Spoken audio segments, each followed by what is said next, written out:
tonight, it's a problem many families face across central Indiana. Drivers zipping past families in residential areas. One Indianapolis mother says she's scared for her children and wants the city to take action. Not knowing how to get the city's attention, she called RTV6's Cameron Riddle, who is working for you tonight with advice on how to get something done. This is baby Wise.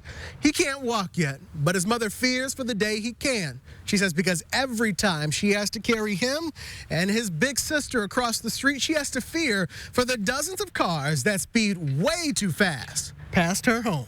No cars coming. Look left. No cars coming. All right, let's go. Hold on to 10.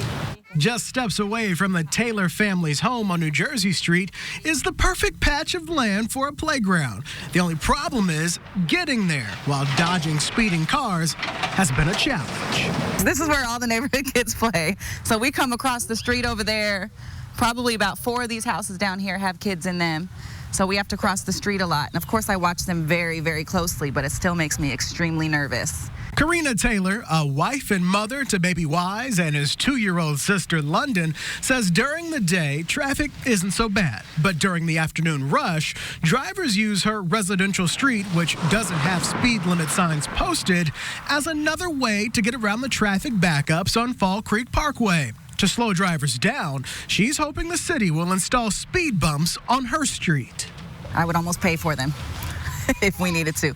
Speed bumps would really slow down the people speeding through here, especially during rush hour. There's probably about 10, 15 cars that just speed down this street around 5 o'clock in the evening. On Karina's behalf, we reached out to the city of Indianapolis to see what could be done to make her street safer. They directed us to a city website where you can download a document called the Street Change Policy Petition, which can eventually be submitted to the city. While your petition doesn't guarantee your request will be granted, it is a necessary step residents need to take before a traffic study is initiated to see if these changes are warranted. Right. Taylor says that's a task she's willing to take on.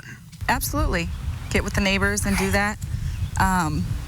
It's a little frustrating that it takes all of that work just to get speed bumps to protect your children on a street. DPW did respond to our request for what does it take to improve the streets in your neighborhood. They say while they are not an enforcement agency, they do have several links through the mayor's action line and on Request Indy on how you could submit your proposals. We'll have all of that information on theindychannel.com.